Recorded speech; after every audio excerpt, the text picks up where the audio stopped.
Que le Seigneur Dieu nous bénisse. Amen. Nous pouvons prendre nos places dans la présence de Dieu. Alléluia. Amen. S'il y a quelqu'un qui est dans la joie ce soir, que le Seigneur soit béni, que le Seigneur soit loué. Alléluia. Alléluia. Amen. Nous sommes en train de rendre grâce au Seigneur de nous faire grâce de nous tenir debout ici devant vous. Vous savez que ce n'est pas une chose facile. Mais si nous arrivons à nous tenir ici, c'est par la grâce de Dieu. Alléluia. Si tu es là ce soir, c'est par la grâce de Dieu. Et nous sommes en train de saluer la grâce de Dieu au milieu de nous. Amen. Alléluia. Amen. Nous sommes en train de rendre grâce à Dieu pour les hommes de Dieu qui sont au milieu de nous.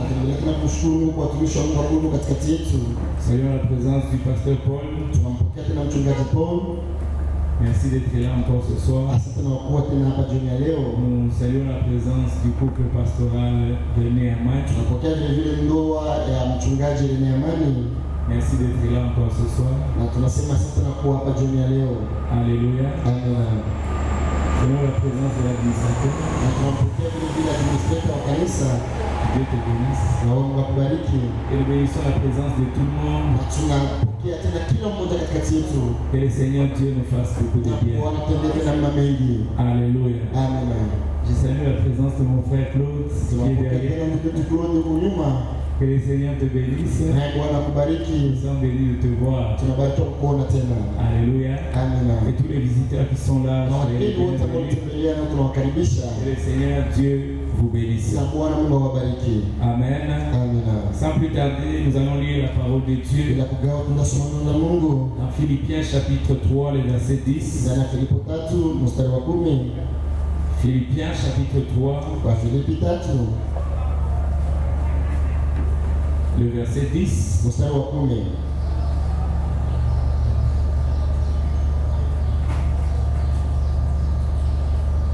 La Bible dit ceci.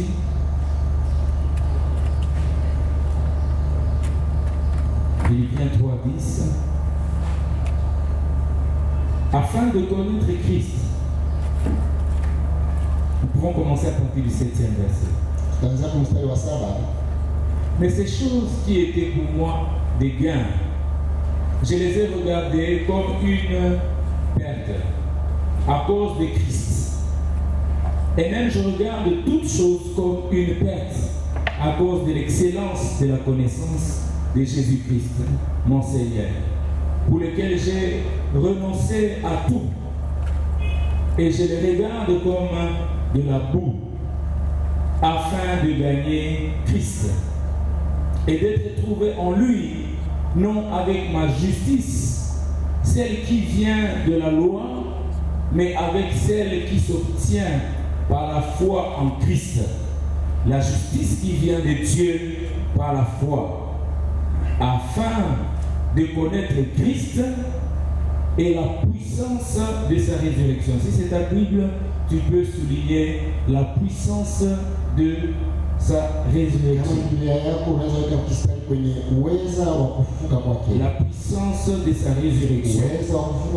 Et la communion de ses souffrances en devenant conforme à lui dans sa mort. Pour parvenir, si je puis, à la résurrection d'entre les morts, parole du Seigneur. Amen. Nous lisons également Matthieu chapitre 10, le verset que nous avons lu depuis avant-hier. Matthieu chapitre 10, le verset 39.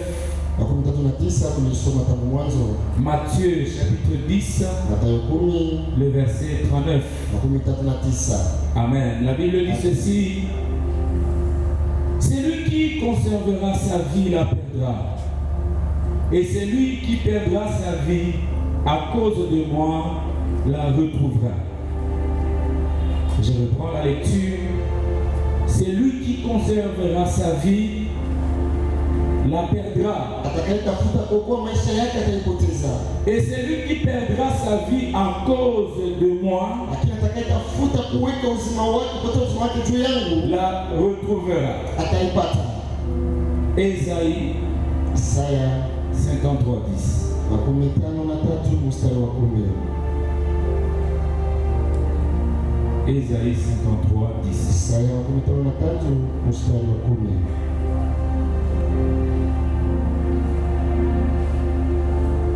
La Bible dit ceci: il a plu à l'Éternel de le briser par la souffrance. Après avoir livré sa vie en sacrifice pour le péché, il verra une postérité et prolongera ses jours. Et l'œuvre de l'Éternel prospérera entre ses mains. Ici, on est en train de parler de Jésus. Il a plu à l'Éternel de les briser par la souffrance. Il a plu à Dieu de briser Jésus par la souffrance. J'ai envie de dire à quelqu'un, n'aie pas peur d'affronter cette souffrance qui est devant toi. Alléluia. Surtout si ça vient, si c'est causé au nom de Jésus. N'aie pas peur de la traverser. Alléluia. Philippiens chapitre 3, le verset 10. La Bible est en train de nous parler de l'apôtre Paul. Comme vous le savez, nous sommes en train de partager autour de notre thème sur la place du sacrifice dans le processus de faire couler la vie de Dieu partout où nous sommes.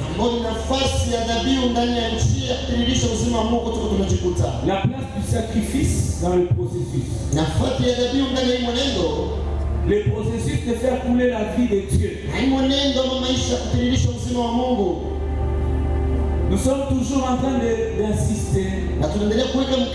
Et je crois par la grâce de Dieu, nous sommes en train d'aller vers la fin de cette série d'enseignements que nous avons commencé depuis le mois de février. Nous avons dit au début de cette semaine que si nous sommes en train de parler du sacrifice, c'est parce que nous avons constaté par la grâce de Dieu que le sacrifice occupe une place de choix dans le processus de la vivification. C'est pourquoi on nous a dit que nous puissions devenir des sacrifices, que nous soyons des sacrifices, esprit vivifiant. Et plus particulièrement par rapport à ce trimestre que nous sommes en train de clôturer. Comme vous le savez, nous sommes en train de parler.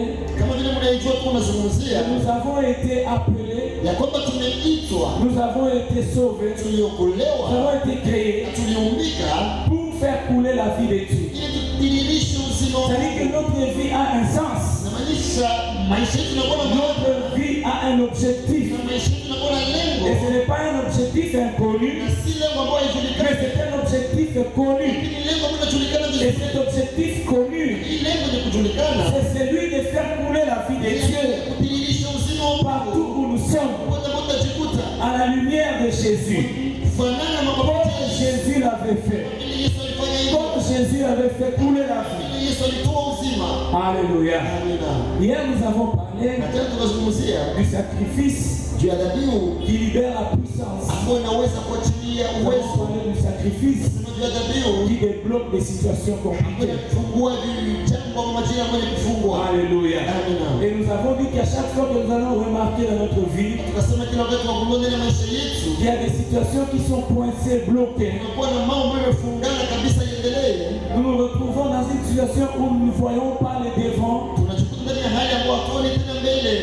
où nous sommes acculés par les événements.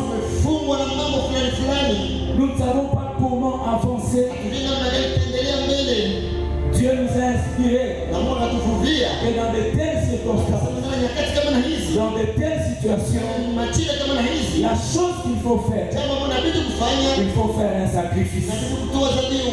Alléluia. Amina. Il faut faire un sacrifice. Kufanya dhabihu. Et le sacrifice Na dhabihu libère itafungua des situations bloquées, majira yenye kufunga, des blocs, inafungua des vies bloquées, maisha yenye des kufungua, projets bloqués. miradi yenye Le kufungua. sacrifice. Dhabihu C'est pourquoi nous avons dit ndio maana tulisema qu'il faut rester à l'écoute de Dieu.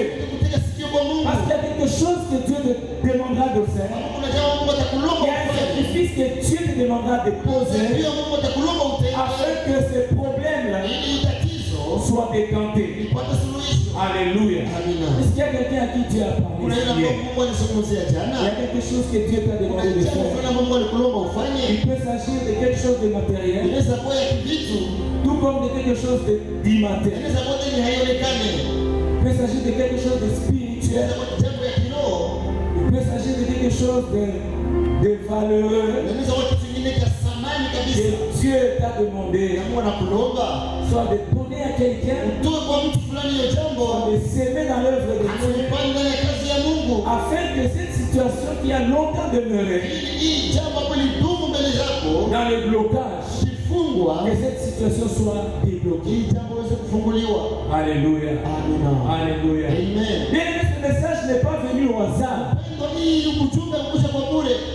C'est un message prophétique pour quelqu'un Ni ujumbe wa kinabii kwa mtu qui mmoja se retrouve pendant longtemps ambaye anachukutana siku en train de nyingi tourner à rond. akizunguka fasi Il moja. se retrouve en train de faire des choses qui n'avancent pas. Anajikuta akifanya mambo ambayo Tu te yaendelee. retrouves tu es en train de travailler, mais on dirait que tu travailles pour les autres. Mtu unatumika lakini kwa sababu unatumikia wengine. C'est pourquoi Dieu Ndio maana Mungu veut que dans de telles circonstances, katika majira kama na hii, au-delà de tout ce que tu as déjà essayé de faire, zaidi ya yote ambayo ulipima Dieu kufanya, te demande de poser un acte, Mungu anakulomba uweke tendo moja, de poser un geste. ufanye tendo moja.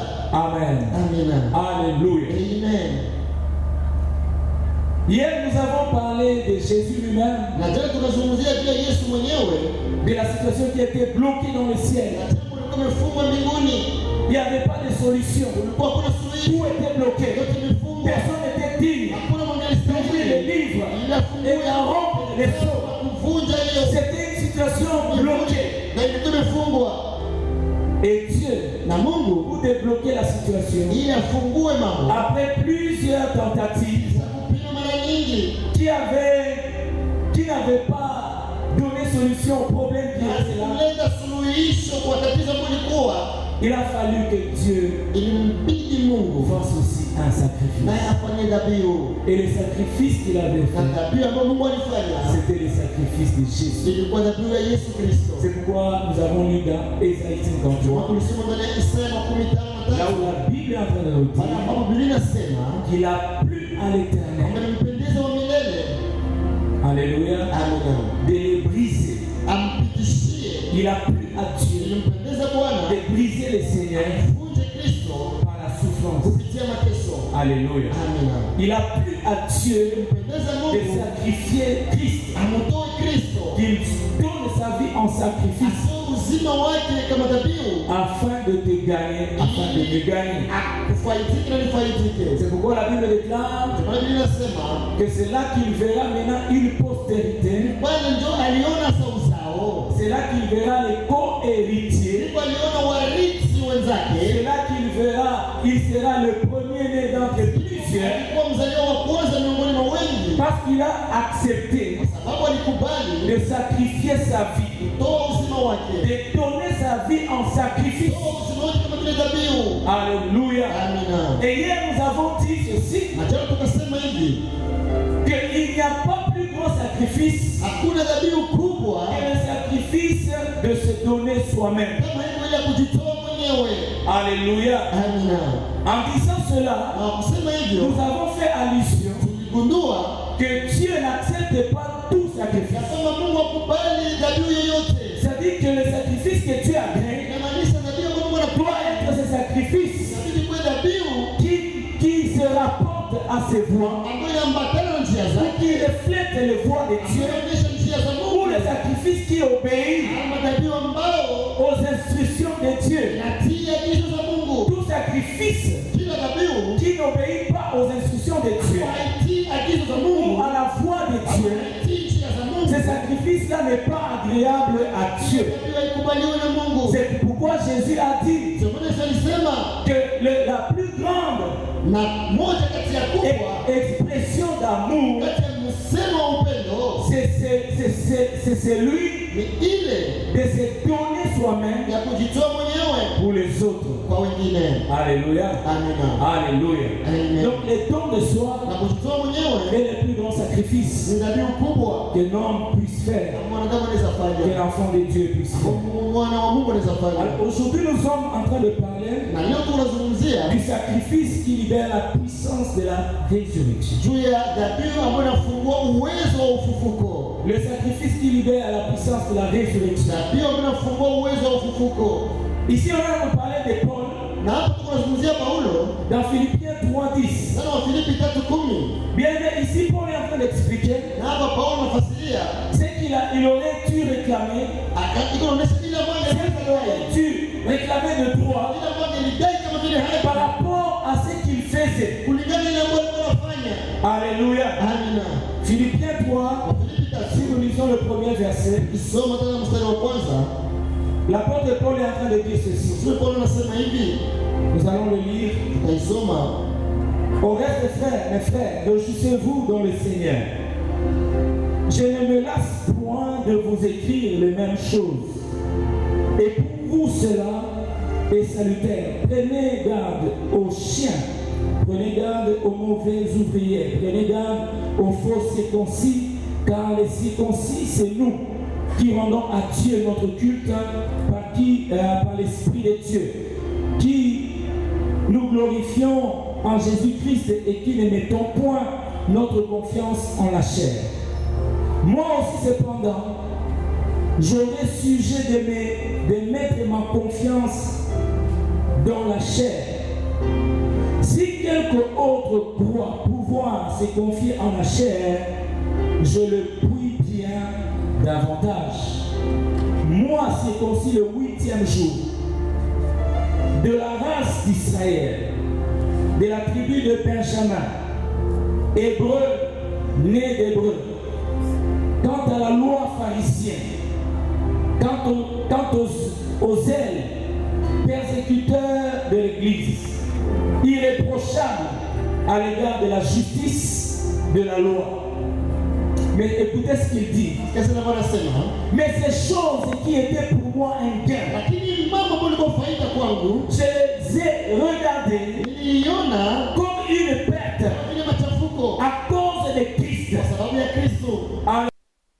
Et même je regarde toutes choses Na naangalia kile kitu chochote comme une perte kama vile machafuko à cause de l'excellence de la connaissance de Jésus-Christ, ujuzi ya Yesu Kristo mon Seigneur, Bwana wangu. pour lequel j'ai renoncé à tout Juu ya hiyo nilikataa yote et je le regarde comme de la boue na naiona kama vile matope afin de gagner Christ. ili niendelee kuwa na Kristo. Alléluia. Amina. Ici l'apôtre Paul, Hapo Mtume Paulo là où il est en train de dire maintenant enfin, kwenye anasema kwa mwisho c'était par rapport à ce qu'il vient de dire ici au début. ilikuwa kulingana na ambayo alimaliza Il est en train sema. de dire qu'il y a des choses pour lesquelles il devait se vanter. Anasema kuna mambo mengine Il devait même placer sa confiance dans ces choses-là Watia hata tumaini juu ya pour, hiyo pour gagner la justice. ili apate faida. La Bible déclare Inasema qu'il était hébreu, alikuwa Mwebrania, né d'hébreu. akizaliwa na Waebrania, C'est-à-dire qu'il était de père et de mère. alikuwa kabisa anazaliwa na La watu. loi l'a fait accepter ainsi. Na sheria ilimkubali, Il n'était pas rejeté. hakutupiliwa. Parce que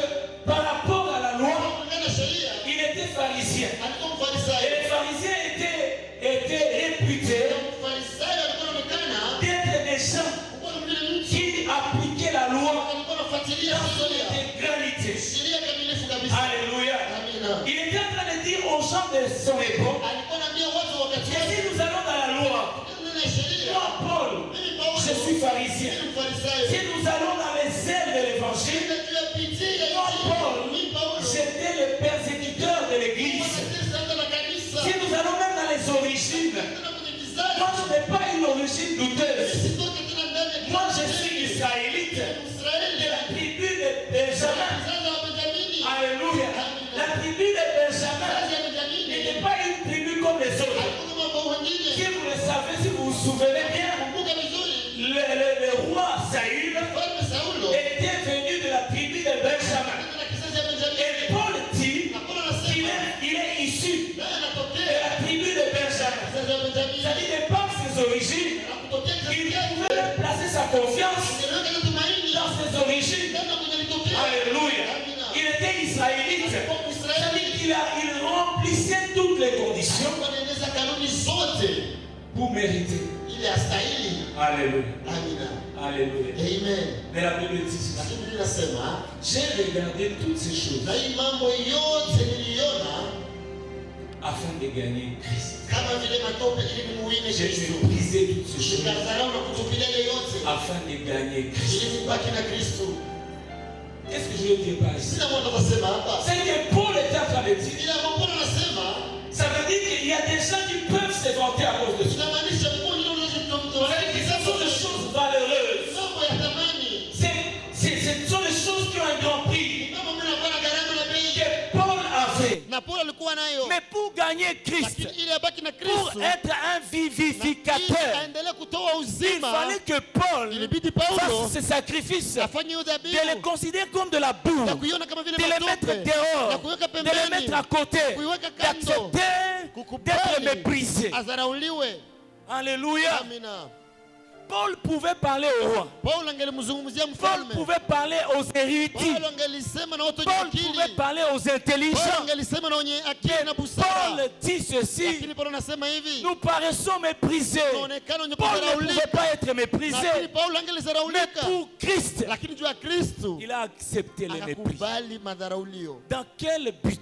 Na kwa lengo Ou gani? pour quel but? Kwa lengo gani? Dans les buts Ndani ya de faire lengo couler la vie de la Dieu. kutafuta kutiririsha uzima wa Mungu. Alléluia. Amina. Alléluia. Amen. Il dit afin de gagner Christ. Anasema ili nibaki na Kristo. Moi, Paul, Mimi Paulo j'ai pris ce que les autres valorisent nilikamata ile ambayo wengine Je les ai wanapatia mis de thamani, côté. nikaitia pembeni afin de gagner Christ. ili nimuine Kristo. Bien aimé, gagner Christ dans la Kuwa vie, na Kristo ndani ya maisha yako c'est la chose la plus ni importante. jambo la muhimu Il zaidi. n'y a pas plus grand sacrifice Hakuna dhabihu kubwa que de faire le sacrifice kama kuna dhabihu d'avoir Jésus. ya kuwa na Yesu. Si pour avoir Jésus, Kama ili ukuwe na il faut que Kristo, tu perdes tous les avantages du monde. inalomba upotee faida zote za Je suis ici ulimwengu pour na t'encourager. pia kukutia moyo. Fais-les, bien Fanya aimé. hivyo mpendwa. La Bible dit, à quoi servira un homme Biblia inasema itakuwa ya maana gani kwa mwanadamu de gagner toute la terre, akuwe na ulimwengu de mzima, gagner toute la gloire, akuwe na utukufu de yote, gagner tous les honneurs, akuwe na heshima mais s'il zote, perd son âme? lakini apoteze nafsi yake. Alléluia. Amina. Mais Lakini tout celui qui se sacrifie yule yote ambaye anajitoa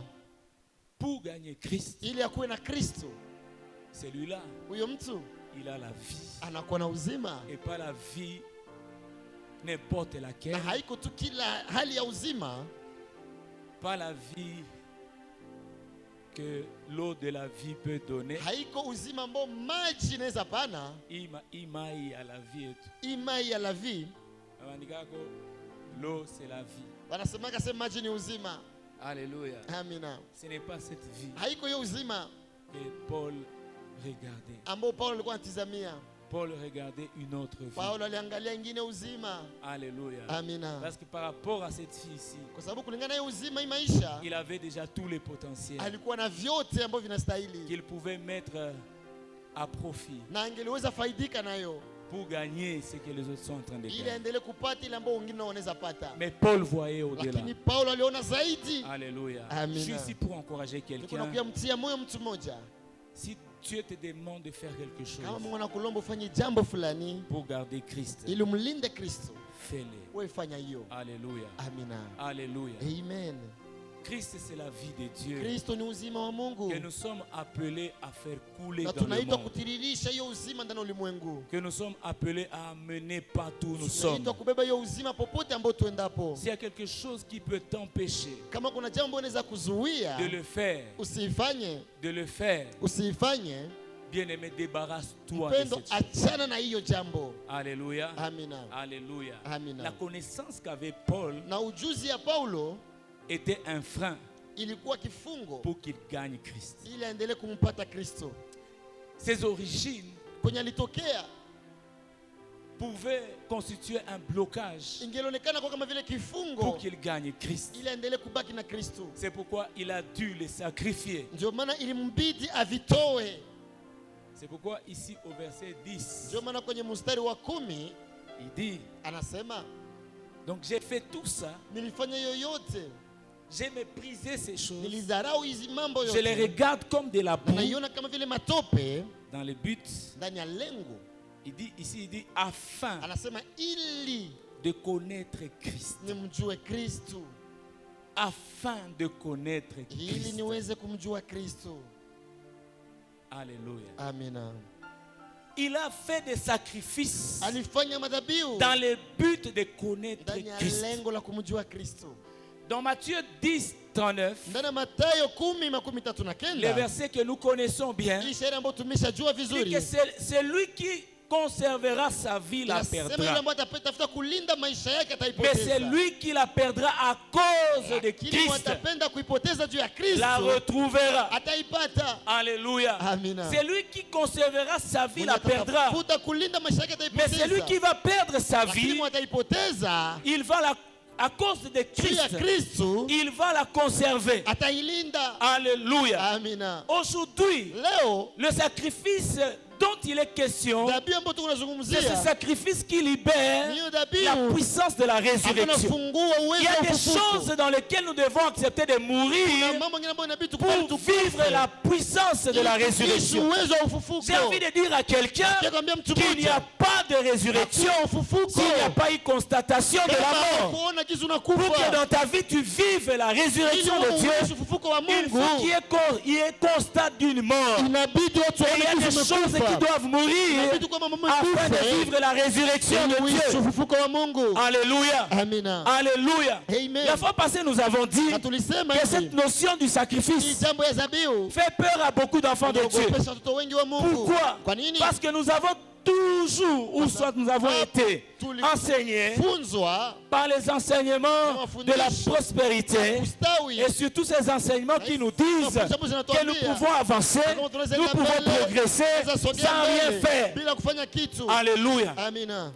Au premier jour de notre enseignement, nous avons dit ceci, Siku ya kwanza mafundisho qu'il tulisema était hivi, important que dans ce monde ici, ilikuwa ya même dans la umuhimu marche sana avec ulimwengu, Dieu, kutembea il n'y a na rien Mungu. pour rien. Hakuna cha bure. Alléluia. Amina. Nous avons dit aussi Na qu'il y a tukasema des choses que nous devons kuna perdre mambo ambayo inabidi pour kupoteza vivifier. ili tutoe uzima. Alléluia. Amina. Donc tous ces enseignements Hii mafundisho qui nous yote amènent ambayo natubeba à croire kuamini que nous pouvons avancer ambayo tunaweza endelea sans rien mbele bila faire, kufanya ce kitu. sont des enseignements qui Mafundisho proviennent du monde des ténèbres. ambazo zinatoka kwenye ulimwengu wa giza. Amen. Amina. C'est ce que le diable voulait faire avec Jésus. Shetani alipenda yoyeshe Yesu. Il voulait que Jésus Alipenda Yesu puisse prospérer, aende stawi, puisse accomplir sa mission atimize tena sans passer par la croix. kazi yake bila kupitia sans souffrir. msalaba, bila kuteseka. Alléluia. Amina. C'est pourquoi il a tenté dans le désert. Jamaa alimjaribia Il ndani ya voulait le jangwa, dévier. akapenda mbebe pembeni. Alléluia. Amina. Mais Christ, Lakini comme il Kristo savait giza qu'il lilijua devait souffrir, ya kwamba ilibidi ateseke, il devait passer par la souffrance ilibidi apitie mateso. Pourquoi? Kwa nini? pour savoir, Ili Comme- ambayo ilibidi atuelewe, il devrait comprendre ilibidi par aelewe quoi nous passons, nini ambayo la tunapitia, souffrance que nous endurons mateso ambayo dans tunapitia notre chair, ndani ya mwili lorsque nous wetu, sommes tentés wakati tunajaribiwa par la faim, na njaa, lorsque nous sommes tentés kujaribiwa par les matériels, na lorsque nous mpitu, sommes tentés kujaribiwa par la gloire du monde, utukufu wa ulimwengu, Jésus devait passer par là ilibidi Yesu apitie pale afin qu'il soit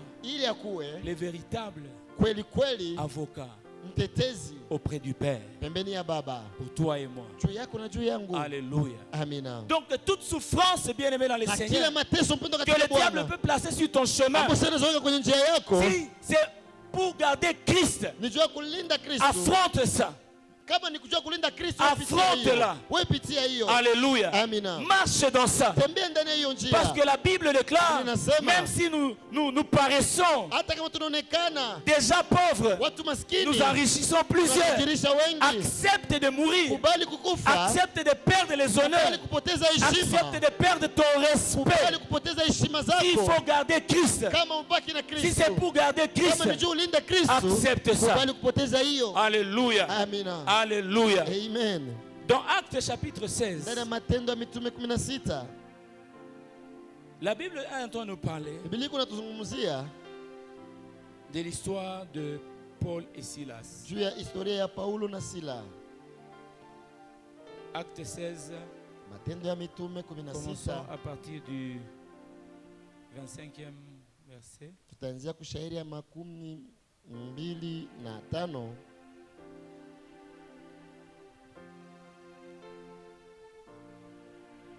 Ou bien nous commençons à partir du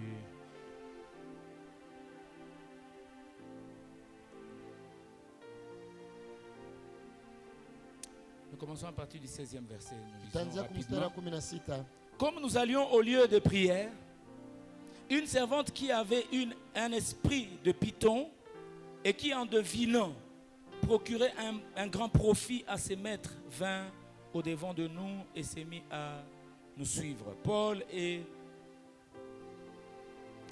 nous. Elle criait, ces hommes sont les serviteurs du Dieu très haut. Et ils vous annoncent la voie du salut. Elle fit cela pendant plusieurs jours. Paul, fatigué, se retourna et dit à l'esprit, je t'ordonne au nom de Jésus de sortir d'elle. Et il sortit à l'heure même. Les maîtres de la servante, voyant disparaître l'espoir de leur gain, se saisirent de Paul et de Silas et les traînèrent sur la place publique devant les magistrats. Ils les présentèrent aux prêteurs en disant, ces hommes troublent notre ville. Ce sont des Juifs qui annoncent des coutumes qui ne nous est permis ni de recevoir ni de suivre à nous qui sommes romains. La foule se souleva aussi contre eux et les prêteurs, ayant fait arracher leurs vêtements, ordonnèrent qu'on les bâtît des verges.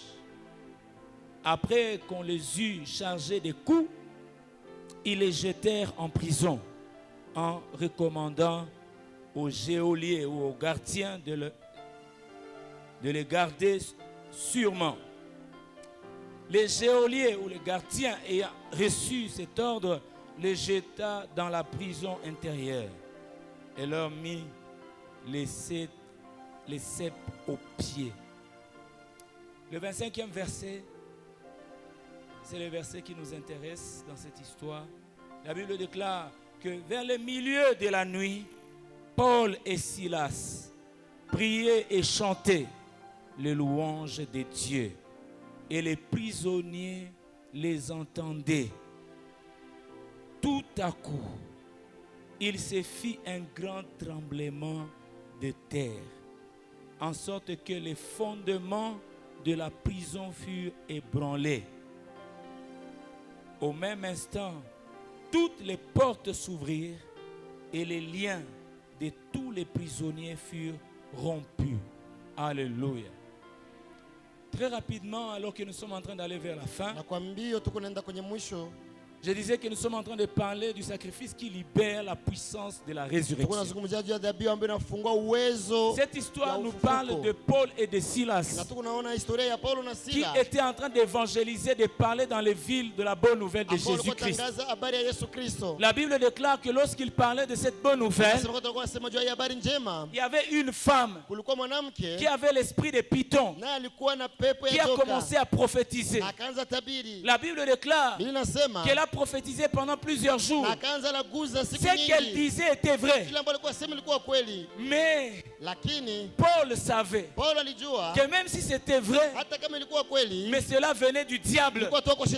Alléluia. Alléluia. Et Paul ne pouvait pas accepter que cette femme continue à prophétiser cela, même si c'était vrai, par rapport à l'évangile qu'ils amenaient de Christ. Pourquoi?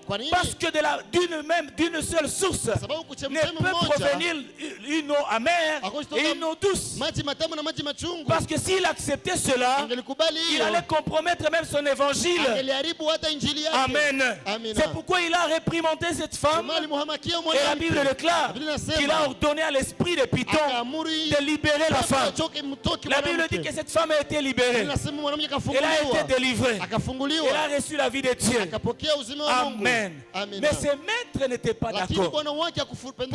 Parce que Kwa Cette sababu femme, quand elle était en train de faire la divination, wakati mwanamke alikuwa quand analaguza, elle prédisait l'avenir, alikuwa anasema mambo elle yatakuja, pouvait dire des choses par chance, je ne sais pas, angesema mambo sijui kama ni kwa bahati ou par des incantations, ama kwa kulaguza, mais elle pouvait faire la divination. lakini angeliweza tena sema mambo Et quand elle yatakuja. faisait ce travail, Wakati alikuwa afanya hiyo comme elle kazi, était esclave, lakini alikuwa mtumwa, ses maîtres avaient beaucoup d'argent. bwana wake walikuwa wanapokea pesa, Et lorsque ses maîtres ont vu na wakati waliona qu'elle a été délivrée de cet esprit mama qui mfunguliwa le procurait de l'argent, na hii pepo imekuwa inawaletea ils étaient pesa, fâchés. wakasirika Fâchés parce que quelqu'un venait de recevoir kwa la sababu guérison, huko mwenye la alipata délivrance. uponyaji.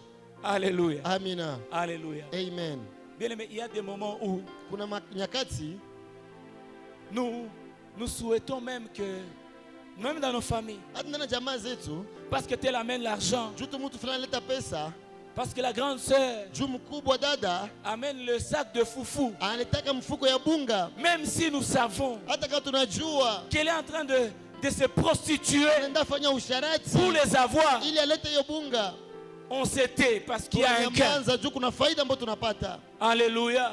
Et pourtant nous savons qu'elle a besoin, Kuwa elle a besoin de la délivrance. japokuwa tunajua kama Elle a besoin d'être libérée. Mais afunguliwe, parce qu'il y a un gain, lakini juu tunapata nous faida, préférons que nous tunapenda puissions continuer à avoir ces gains tuendelee kupata hiyo et faida, qu'elle demeure liée par la prostitution. kufungwa na usharati wake. Non, bien-aimés dans les Hapana Seigneurs, mpendwa katika nous sommes Bwana, arrivés au moment où tumefika nous wakati devons dire non ambapo tunasema à hapana ces gains kwa qui hii nous faida proviennent de la ambayo inatokea prostitution, kwenye à ces uzinzi, gains qui nous proviennent de la kwa hii corruption, faida ambayo inatokea à ndani ces ya gains qui nous rushwa, proviennent du kwa péché. hii faida ambayo inatoka ndani ya dhambi. Accepter de garder Christ, Kubali kumlinda Kristo, car la Bible déclare Biblia que inasema celui qui va conserver sa vie, atalinda maisha yake. qu'est-ce que nous avons comme vie? Na maisha gani La tunayo? vie des péchés. Maisha ya Celui qui dhambi va la conserver, watailinda, il va la perdre. ataipoteza nayo. Mais si tu acceptes Lakini wakubali de tout laisser, kuachana na de tout vyote, abandonner, kuacha vyote que Christ na Kristo soit ta richesse, akuwe utajiri wako, tu vas retrouver la vie. utapata uzima, Tu vas retrouver la vie. utapata uzima. Paul et Silas, Paulo na Sila on les accuse. wanawasemea uongo, On est en train de dire wanawastaki qu'ils sont en train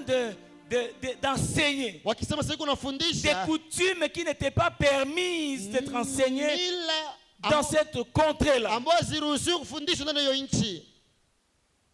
On les accuse faussement. Wanawasemea uongo.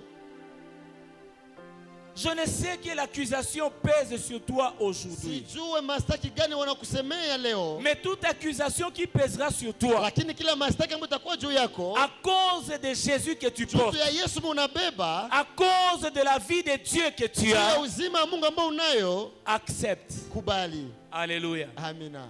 Accepte cela. We kubali hiyo mzigo, Ne te justifie pas. usijiteteye. Alléluia. Amina. Ne te justifie pas. Usijiteteye. S'il y a des rejets que tu connais aujourd'hui, Kama leo wanaweza kutupilia, cela constitue comme une mort dans ta vie. inakuwa kama vile kifo ndani ya maisha C'est un yako. peu comme si tu pouvais avoir les raisons de te Ni justifier. kama vile ungalikuwa na sababu ya Mais tu kujitetea, acceptes de mourir. lakini unakubali Tu kukufa ndani acceptes mwako, de te taire unakubali kubaki kimya pour garder Christ. ili umlinde Kristo. Bien-aimé, accepte ça. Ndio kubali hiyo. C'est une souffrance. Ni mateso ndio, C'est une mort ni kifo qui va provoquer ambayo une itazaa résurrection dans ta vie. ufufuko ndani ya maisha yako. Alléluia. Amina. On a pris Paul et Silas. Walimchukua Paulo na On Sila les a jetés dans la prison. wakawatupa gerezani, Non seulement dans la prison, hapana ndani ya mais dans gereza, la prison de la prison. lakini ndani ya gereza ambayo iko ndani ya gereza. En réalité, les gens qu'on plaçait là-bas, Kweli kweli watu ambao walikuwa wanatia mule c'était des ndani criminels de guerre. ni watu ambao walikuwa Des watu wa gens vita, dangereux. watu wabaya sana. Les gens qui ont apporté la bonne nouvelle. Sasa watu ambao walileta habari Parce njema, qu'ils ont délivré quelqu'un mtu walimfungua mtu qui était lié pendant longtemps ambao ana vifungo siku par un nyingi, esprit maléfique. alikuwa na pepo chafu. On les a jetés dans la prison. Wale sasa wanawatupa ndani ya On les gereza, a jetés dans la prison intérieure. wanawatia ndani ya gereza ambako Au-delà ndani ya de gereza. ça, Na zaidi ya hiyo On les a encore enchaînés. wanawafunga. Mais j'aime ce qu'ils ont fait. Lakini napenda nini ambao walifanya. La Bible déclare Linasema que Paul et Silas, Paulo na Sila malgré les chaînes, haizuru malgré vifungo, qu'ils soient jetés dans la prison, haizuru watupwe ndani ya ils ont gereza, accepté ça. walikubali Ils hiyo, ont accepté cette humiliation. walikubali madhara Ils ont hiyo, accepté ce rejet. walikubali Ils ont kutupiliwa, accepté ce mépris. walikubali madhara, Ils sont allés même dans la prison. wakaenda ndani ya On les gereza, a enchaînés. wakawafunga, Ils ont accepté cette mort. hawakubali Ils ne kifo, pouvaient plus croire hawangeliamini tena qu'ils pouvaient vivre kama wanaweza et ishi, pour garder Christ. lakini wakulinda Kristo Ils ont accepté ça. La walikubali Bible hiyo. dit Biblia que dans la inasema prison intérieure, ndani ya gereza la ils ont ndani commencé à chanter. wakaanza imba, Ils ont commencé à chanter. wakaanza imba, Ils ont commencé à louer les wakaanza Seigneurs. sifu Ils ont Bwana, commencé à bénir les wakaanza Seigneurs. mbariki La Bwana. Bible déclare, Biblia inasema la Bible déclare Biblia que les inasema prisonniers les entendaient. wafungwa On les waliwasikia, attendait chanter. wale wasikilizaji walikuwa Les gens qui wanaimba, ne pouvaient plus, qui ne pouvaient plus faire, qui ne pouvaient plus chanter. watu ambao wangeweza tena imba, Ils ne pouvaient plus bénir même Dieu. hawangeweza tena bariki Mungu. Les circonstances par lesquelles ils passaient, Mambo ambao walikuwa wanapitia c'était la mort. ilikuwa kama Ils kifo, savaient qu'ils étaient morts, walichokizi mais ils ont wanakufa, accepté ça. lakini walikubali Ils ont hiyo, commencé à louer le Seigneur, wakaanza msifu Bwana, malgré les situations, aizuru mateso, malgré le rejet, aizuru malgré le kutupiliwa, mépris. aizuru La Bible madharau. déclare Biblia inasema que ce qui semblait être comme une mort yenye ilikuwa inaonekana kama vile kifo a kwao déclenché quelque chose. ikaripusha jambo fulani. Alléluia. Amina, Ça a déclenché quelque chose. ikaripusha jambo fulani. J'ai envie de dire à quelqu'un Nataka kumwambia mtu mmoja, qu'il y aura toujours une mort kutakuwa kifo que tu dois vivre ambayo dans ta vie. inabidi upitie ndani ya maisha yako Pour que la puissance de la ili résurrection uwezo wa ufufuko soit libérée dans ta vie. ufunguliwe ndani ya maisha yako. Il y aura une mort que tu dois vivre. Kutakuwa kifo ambayo utaishi. Alléluia. Amina. Il y aura une mort que tu dois vivre, Kutakuwa kifo ambayo que tu utaishi devras accepter, na uikubali afin que cette puissance ili hii uwezo soit libérée. ifunguke. Et c'est le sacrifice, Na ni dhabihu hiyo, c'est la mort en soi. ni kifo kwanza. Accepter Wewe de ukubali tout perdre, kupoteza yote, c'est la mort. ni kifo ndani mwako. Accepter Ukubali d'être méprisé, kudharauliwa, c'est la mort. ni kifo. Mais cette mort, Lakini hii kifo ce n'est pas pour t'enterrer haiko juma kuzike éternellement, mais umilele, c'est une mort lakini qui kifo va déclencher, ambayo qui itaripusha, va occasionner, qui va italeta, libérer la itafungua puissance uwezo de la ya résurrection. ufufuko. J'ai fini par cet exemple. Namalizia na hii mfano Dans Daniel chapitre 3, ndani ya Danieli 3 on nous parle de Shadrach, Meshach wanasema et juu ya Abednego. Shadrach, Meshach na Abednego. Ces bien-aimés étaient des administrateurs. Hao wapendwa walikuwa waongozi, Ils étaient de haut placés. walikuwa wamekuwa na cheo, Ils étaient des dignitaires, walikuwa wenye même kuheshimika dans un pays étranger. ndani ya nchi ya kigeni, Mais ils avaient des fonctions. na walikuwa na Ils kazi, étaient élevés. waliinuliwa. La Bible dit ceci, Linasema hivi, que le roi mfalme avait eu une pensée akakuwa na mawazo d'élever moja une statue. ya kujenga Et la sanamu, statue qu'on devrait na adorer. hii sanamu ilibidi waiabudu. Alléluia. Amina, Une statue qu'on devrait adorer. sanamu ambayo ilibidi waabudu, Et tous les sujets du royaume, na kila watu wa hii ufalme, qui qu'ils soient, atakuwe nani, tous les hauts placés, waheshimikwa, qui qu'ils soient, waheshimiwa wote devraient s'agenouiller, ilibidi nao devraient adorer wasujudu na la kuabudu statue. hii sanamu. Amen. Mm. Ils devraient se prosterner Ilibidi wasujudu devant la statue mbele ya sanamu du roi ya qu'on mfalme avait érigée. ambao La alijenga. Bible dit ceci, Biblia inasema hivi, que lorsque le jour est arrivé na wakati hiyo siku ilifika où tous les royaumes ambao taifa mzima devaient se prosterner devant cette ingelisujudu statue, mbele ya hiyo sanamu, on a constaté wakagundua que 3 personnes ya kwamba watu 3 ne s'étaient pas agenouillées. walikatala sujudu. Alléluia. Amina, 3 personnes avaient refusé watu 3 de se prosterner. wakakatala kusujudu.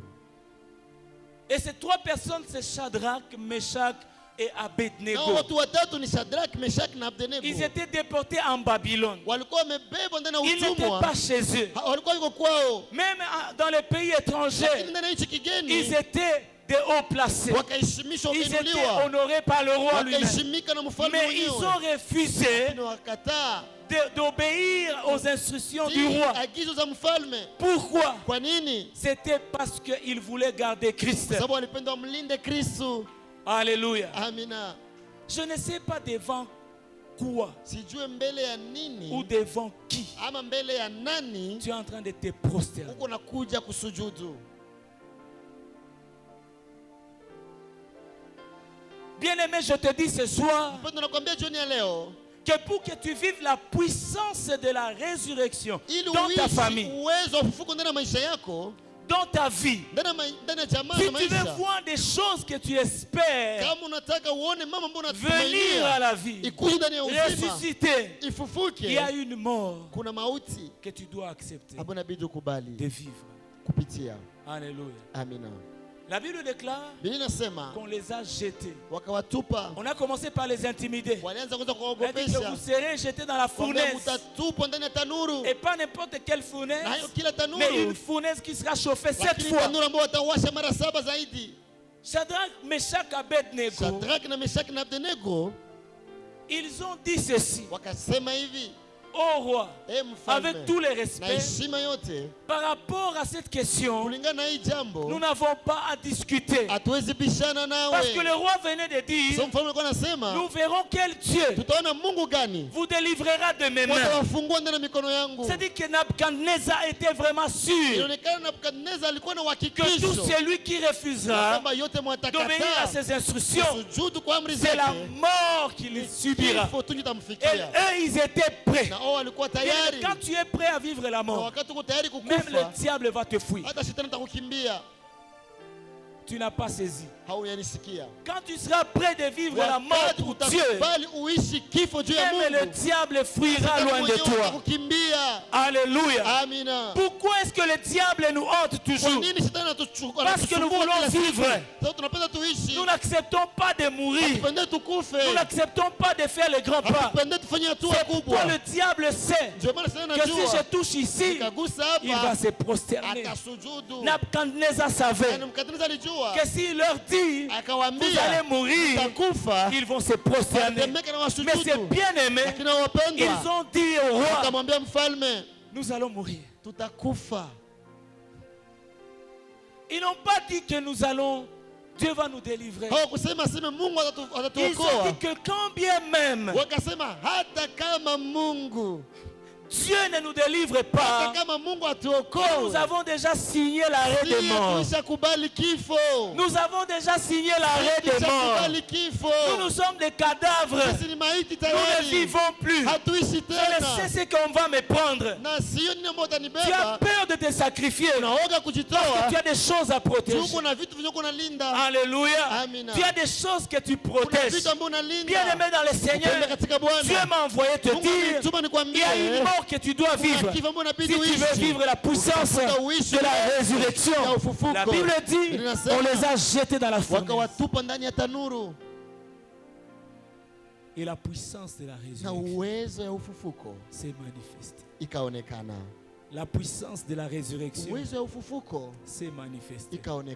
Le roi n'a pas compris comment on a jeté 3 personnes, mais il a vu la 4e personne. Alléluia. Tu veux voir la 4e personne? Accepte d'entrer dans la fournaise.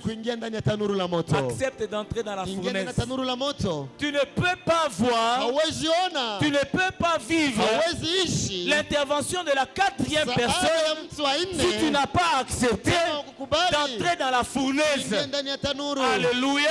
Tu ne peux pas vivre la résurrection si tu n'es pas passé par la croix, si tu n'as pas connu la crucifixion. Pour que tu vives la résurrection, il faut que tu passes par la crucifixion. Alléluia. Christ ne pouvait pas vivre la puissance de la résurrection s'il n'avait pas accepté la croix. On nous a dit ici que la consécration, c'est la croix. Amen. Charge-toi de cette croix.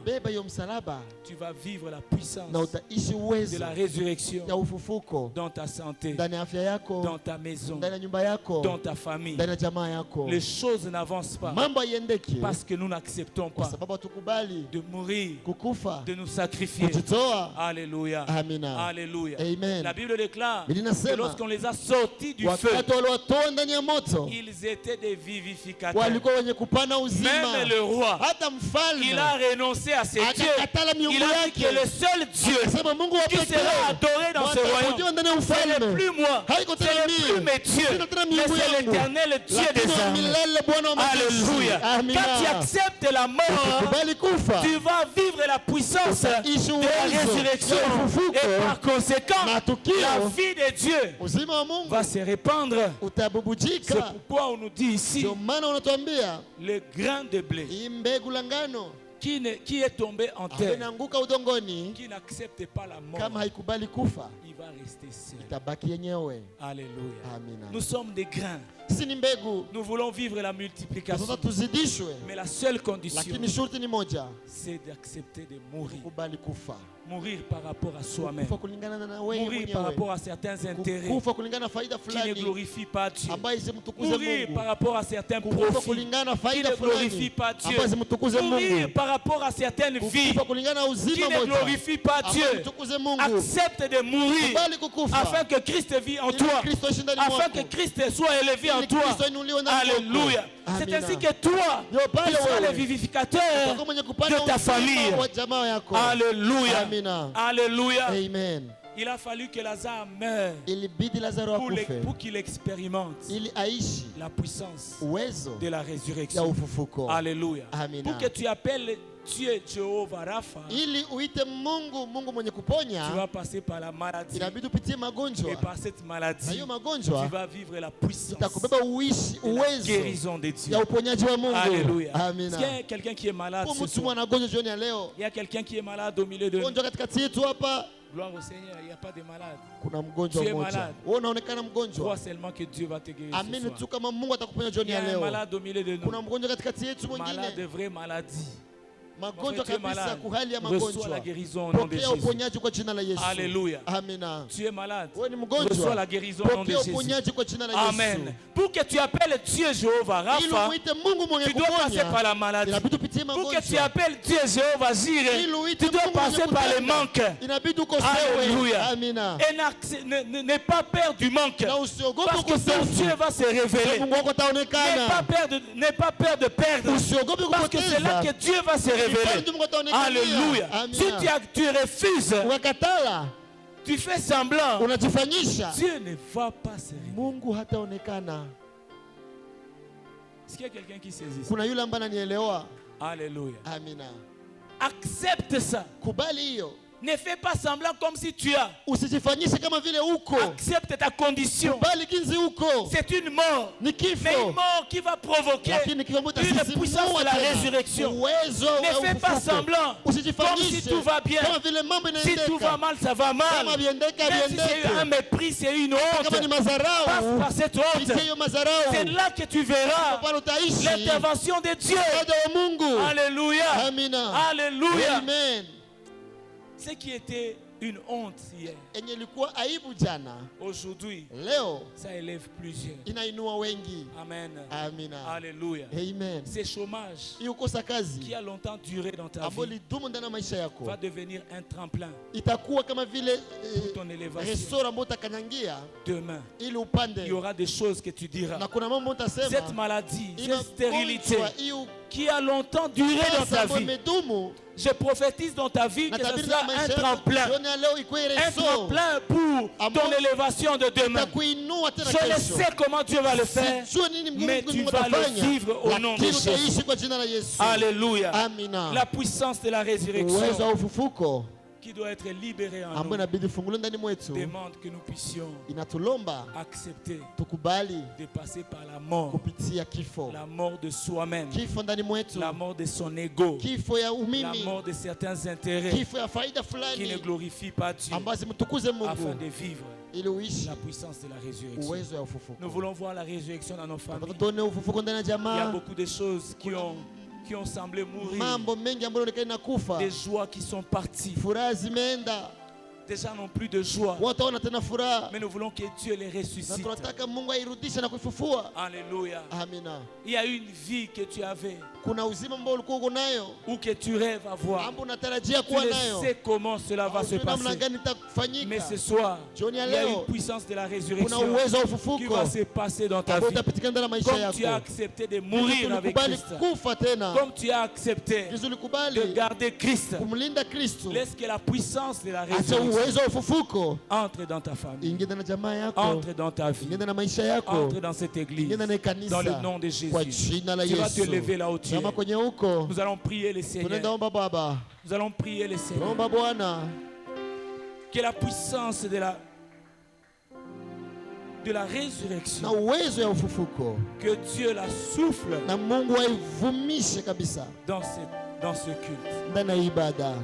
Que Dieu souffle cette puissance. Mungu tena lete tena hiyo Je ne uwezo. sais quel domaine est mort. Jue ndani ya hali gani, Je ne sais quoi. sijue nini, Mais toi, tu es en train de vivre une mort. lakini unaishi kifo Dans un domaine ou un autre. ndani ya hali moja ama ingine. Ce soir, Jioni ya leo, la puissance de la résurrection uwezo ya ufufuko va se passer. itapita Comme au tombeau de Lazare. kama kwenye kaburi ya Lazaro. Christ se tient devant ce Sasa tombeau. mbele ya hiyo Il kaburi, est en train de crier. na iko nalalamika, Lazare sort. Lazaro toka, Lazare sort. Lazaro toka. Il est en train de crier Iko nalalamika, que ce travail vienne. hii kazi ikuje. Il est en train de crier Iko nalalamika, que ses enfants viennent. hao watoto wakuje. Il est en train de crier. Nalalamika, Oh, il est en train de crier. iko nalalamika. Élève ta voix, élève Paza tes sauti mains, sasa. élève ta voix. Nyosha mikono. Demande à l'Esprit de Dieu Omba Roho wa Bwana de souffler ce vent, alete hiyo upepo, de souffler cette puissance. alete hiyo uwezo. Là où tu veux voir la résurrection, Unataka uone ufufuko, par le sacrifice que tu as fait, kupitia tabia ambayo ulifanya, par la mort que tu as acceptée. kifo ambayo ulikubali. Laisse que la résurrection Acha entre. ufufuko ingie, Laisse que la résurrection acha entre. ufufuko ingie, Que Jésus ressuscite. Yesu afufue, Que la puissance de la uwezo wa résurrection ufufuko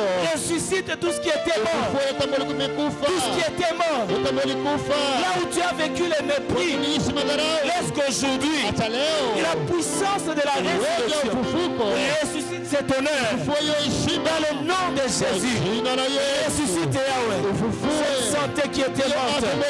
Ressuscite Seigneur. Ce travail qui était mort. Ressuscite Yahweh. Ce respect qui était enterré. Ressuscite Dieu. Les familles qui étaient mortes. Ressuscite Adonai. Yahweh, cet amour qui avait disparu. Ressuscite Dieu. Cette attention du mari ou de la femme qui avait disparu, qui était mort. Ressuscite Seigneur.